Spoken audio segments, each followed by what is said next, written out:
Istilah wacana. Wacana berasal dari kata Sanskerta yang bermakna ucapan atau tuturan. Menurut Hawthorne, pada tahun 1992, wacana adalah komunikasi kebahasaan. Sedangkan menurut J.S. Badudu pada tahun 2000 yang memaparkan bahwa wacana sebagai rentetan sebuah kalimat. Selanjutnya dijelaskan pula bahwa wacana merupakan kesatuan bahasa terlengkap dan tertinggi atau terbesar di atas kalimat atau klausa dengan koherensi dan kohesi yang tinggi yang berkesinambungan, yang mampu mempunyai awal dan akhir yang nyata, disampaikan secara lisan dan tertulis. Dari pengertian, pendapat, dan uraian di atas, jelaslah bahwa wacana merupakan suatu pernyataan atau rangkaian pernyataan yang dinyatakan secara lisan ataupun tulisan dan memiliki hubungan makna antar satuan bahasanya serta terikat oleh sebuah konteks. Selanjutnya ada bentuk-bentuk wacana.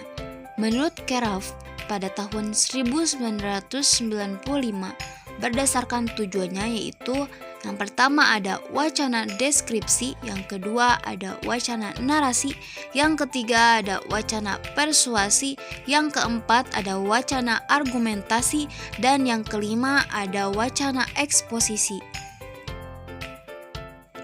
Selanjutnya ada keutuhan wacana. Menurut Mulyana pada tahun 2005, suatu rangkaian kalimat dikaitkan menjadi struktur wacana apabila di dalamnya terdapat hubungan emosional atau maknawi antara bagian yang satu dengan bagian yang lainnya. Sebaliknya, suatu rangkaian kalimat belum tentu bisa disebut sebagai wacana apabila tiap-tiap kalimat dalam rangkaian itu memiliki makna sendiri-sendiri dan tidak berkaitan secara semantik. Berikutnya ada struktur wacana. Yang pertama itu ada kohesi dan koherensi. Pertama ada kohesi, merupakan aspek formal dalam organisasi sintaksis. Wadah kalimat-kalimat disusun secara padu dan padat untuk menghasilkan sebuah tuturan. Yang B ada koherensi, merupakan kekompakan hubungan antar kalimat dalam suatu wacana. 2. Ada unsur gramatikal. Keutuhan wacana dapat dilingkupkan dengan unsur-unsur gramatikal seperti referensi, substitusi, elipsis, paralelisme, dan konjungsi. 3. Ada unsur leksikal. Unsur leksikal atau kohesi leksikal adalah hubungan antar unsur di dalam wacana secara semantis. Kohesi leksikal ini terdiri dari yang pertama ada pengulangan atau repetisi, yang kedua ada padan kata atau sinonimi, yang ketiga ada lawan kata atau antonimi, yang keempat ada sanding kata atau kolokasi, yang selanjutnya ada hubungan atas bawah atau hiponimi, yang terakhir serta kesepadanan atau paradigma atau ekuivalensi. Selanjutnya ada implikatur. Apa yang disebut dengan implikatur?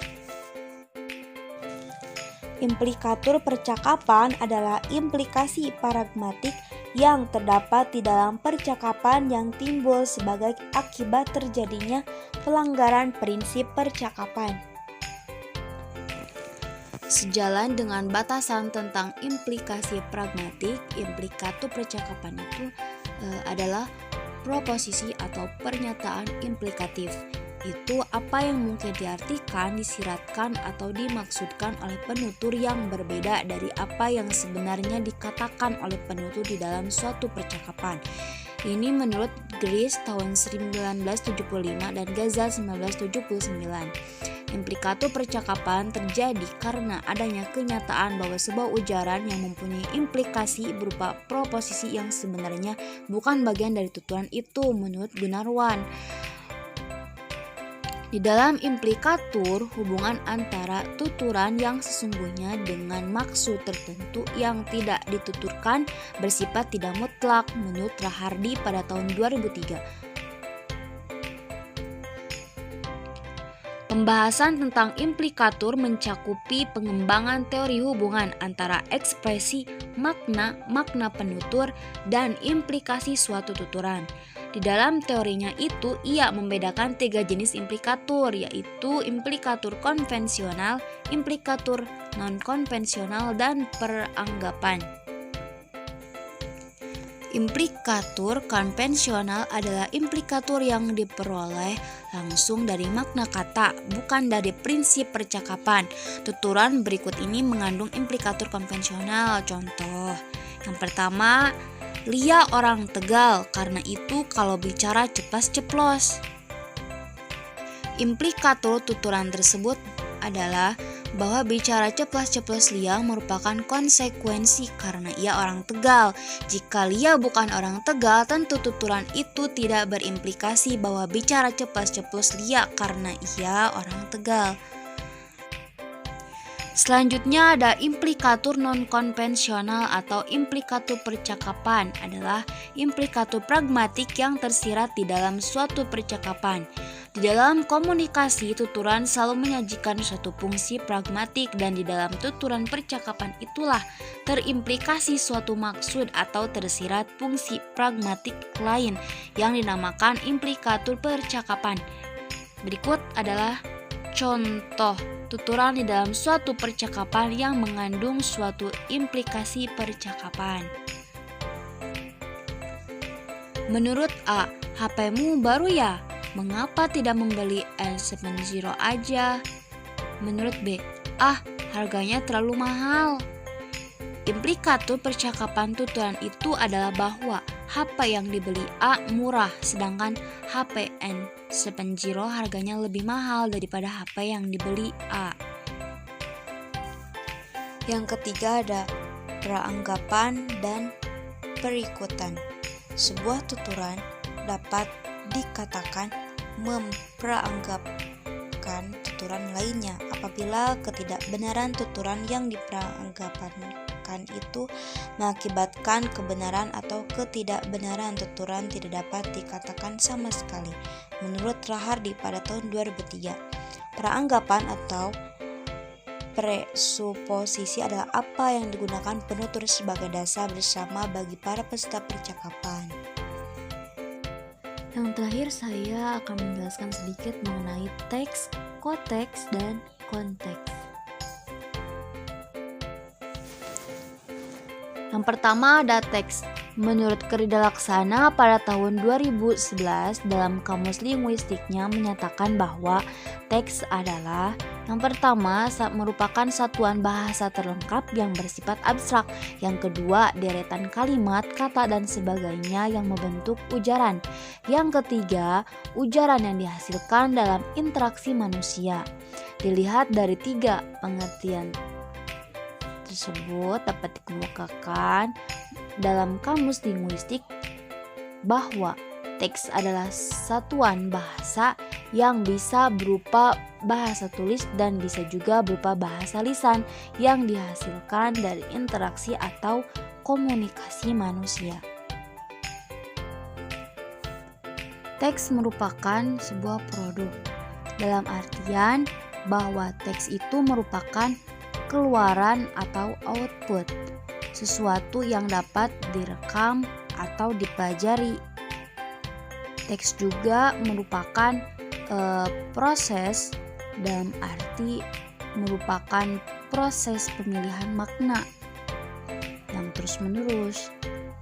Maksudnya ketika kita menerima atau memberi informasi dalam bentuk teks atau lisan dan tulis, maka tentunya di dalam otak kita terjadi proses pemahaman atau pemilihan makna terhadap informasi tersebut.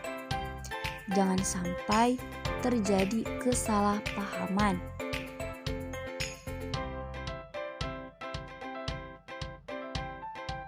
Yang kedua ada konteks. Dilihat berdasarkan makna dalam Kamus Linguistik pada tahun 2011, konteks diartikan sebagai kalimat atau unsur-unsur yang mendahului atau mengikuti sebuah unsur lain dalam wacana. Konteks adalah teks yang mendampingi teks lain dan mempunyai keterkaitan dan kesejajaran dengan teks yang didampinginya. Keberadaan teks yang didampingi itu bisa terletak di depan atau mendahului atau di belakang teks yang mendampingi atau mengiringi. Sebagai contoh pada kalimat selamat datang dan selamat jalan yang terdapat di pintu masuk suatu kota, daerah, atau perkampungan. Kedua kalimat di atas memiliki keterkaitan. Kalimat selamat jalan merupakan ungkapan dari adanya kalimat sebelumnya, yaitu selamat datang. Kalimat selamat datang dapat dimaknai secara utuh ketika adanya kalimat sesudahnya, yaitu selamat jalan. Salah satu teks tersebut berkedudukan sebagai konteks atau teks penjelas sebagai teks lainnya. 3 ada konteks. Menurut Claden dalam Sudaryat pada tahun 2009 mengatakan konteks adalah ruang dan waktu yang spesifik yang dihadapi seseorang atau kelompok orang. Kemudian menurut Kerida Laksana tahun 2011 mengartikan konteks adalah yang pertama, aspek-aspek lingkungan fisik atau sosial yang mengait dengan ujian tertentu. Yang kedua, pengetahuan yang sama-sama memiliki pembicara dan pendengar, sehingga pendengar paham apa yang dimaksud pembicara. Menurut Mulyana pada tahun 2005, konteks dapat dianggap sebagai sebab dan alasan terjadinya suatu pembicaraan atau dialog. Sehingga dapat disimpulkan, konteks adalah sebagai situasi atau latar terjadinya suatu komunikasi. Segala sesuatu yang berhubungan dengan tuturan, apakah itu berkaitan dengan arti, maksud, maupun informasinya sangat tergantung pada konteks yang melatar belakangi peristiwa tuturan itu. Mungkin hanya itu yang dapat saya sampaikan mengenai materi wacana. Semoga bermanfaat bagi kita semua. Terima kasih. Assalamualaikum warahmatullahi wabarakatuh.